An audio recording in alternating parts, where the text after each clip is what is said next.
Welcome back, and I'm a little bit late to the party because I was busy scraping off people over the pavement, and I'm gonna talk a little bit quieter today as I'm not trying to wake up anyone in my house. You probably already saw the trailer at this point, but I just wanna quickly cover some of the main takeaways as well as have a little bit of a discussion about the new additions. First of all, we have new visuals for the old maps as well as a tank, but we're not really gonna mention those too much. New visuals, new models. It at least looks a lot better. Now I hope they do the same thing for air, although I have my doubts. And here is the very first thing. You can tell it's a flanker with, you guessed it, thrust vectoring. It's going to be the first one of its kind. We of course have the VTOL thrust vectoring, but we can't really count that all too much. Sure, you can say that the Yak 141, for example, has thrust vectoring too, but it's a little bit different. Now I got a clip for you in a second. It looks kind of funny. I want to give the, oh fuck it, you already saw it anyway. Now excuse the quality. It's like not 2 FPS, but it's like 240p. I'm not sure whose clip this is, but it's gonna be on the bottom right. Yeah, so below 600 at least it should be. The thrust vectoring should work basically all the time. Now I hope it doesn't work at super high speeds because it's just going to be very prone of ripping your wings off as well as dumping a shitload of speed, because this is the Su-30. Now the Su-30 is essentially a beefed up Su-27. It does have the better engines. Now if they have better thrust than the Su-30SM, we have to just wait on. It can be a set of engines that has the same amount of thrust. It is a different engine, but it has about the same thrust. It is ever so slightly heavier, but this is offset by the fact that, of course, you can now thrust vector, which should help it in the dogfight a little bit. Now keep in mind, this is not going to be an instant win button, but there's another nice thing about the Su-30. But more of that in a second, because first, I'm going to take a look at the F-18s. Now we have F-18As and we have F-18Cs in the trailer, I believe. Which one is going to have which engine and which kit is kind of hard to determine because we have a shitload of different block types. We have lighter frames with better engines and vice versa. Just depends on the configuration, and we can't really tell, or at least I can't really tell, which one has what as of just now. So for us, it's going to be a little bit of a guessing game, but we did see an F-18 at the very end of the trailer, which had Sparrows as well as a non-A9M. So we might have an F-18A at a bit of a lower BR, which is actually very welcome. I would like to see an F-18 at something like 13.0, maybe 12.7, just to give it a little bit more breathing room. Yeah, you can timestamp that, I know you all will. And it might actually be very fun to play. It's going to be something like an F5, but on complete steroids, not like the F-20. But I'm looking forward to fly a plane like this at a little bit of a lower BR. I'm not a big fan of 14.0. I hope it's gonna go to 14.3. Even though they're not really power creeping all too hard, it's still nice to see if we get a little bit more, again, breathing room. And that's your second timestamp.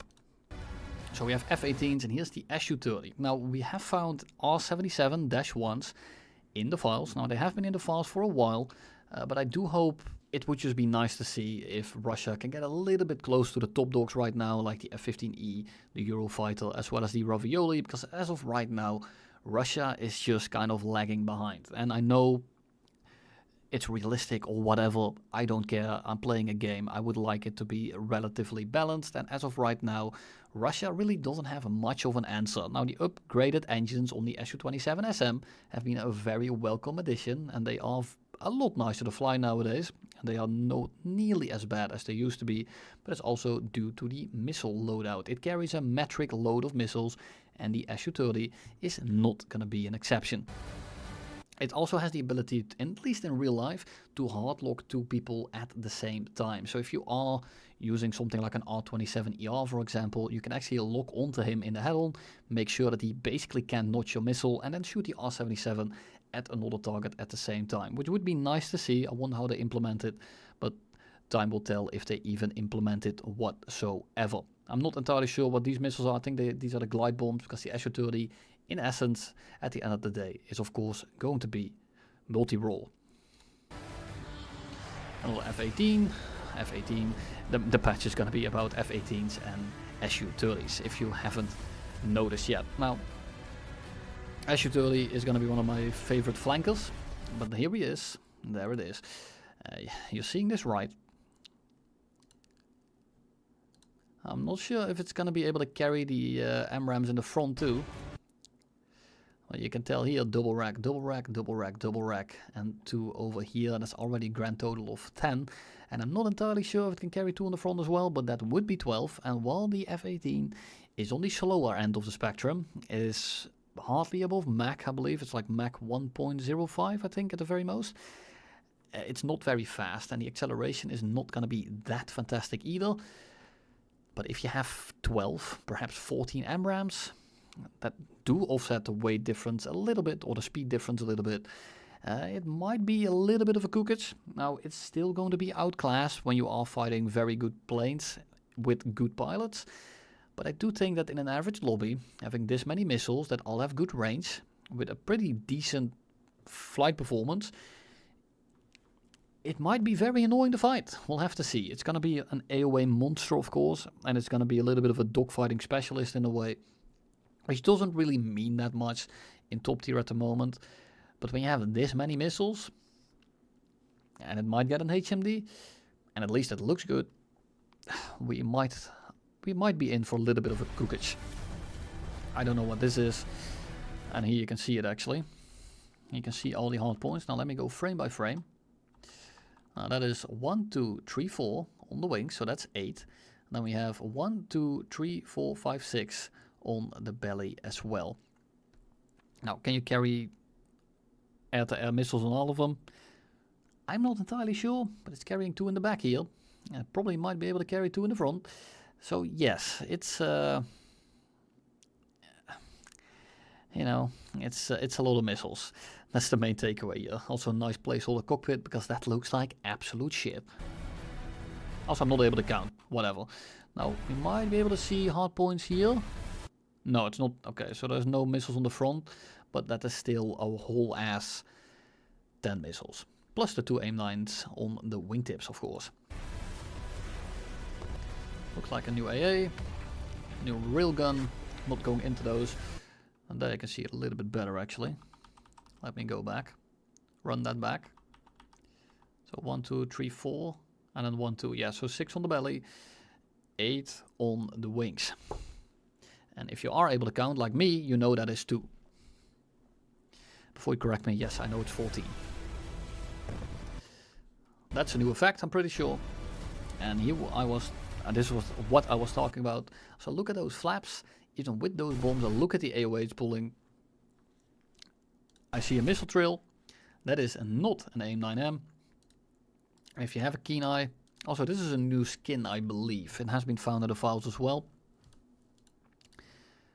Those are Sparrows. So I'm hoping, I'm praying that we get a low BR F-18 as well. Now, of course, we get a lot of premiums as well. So we just have to wait and see how they implement it. That's probably going to be the dev stream tomorrow. I'm going to be late again, because I'm probably going to be scraping people off the pavement again until about the same time. I'm not going to be streaming it tomorrow. It's going to be way too late, and people are going to be trying to sleep. I will be over on Saturday, so I'll probably be streaming it then if they do publish the actual dev server. We of course can't say for certain, but there's a very big likelihood that they will.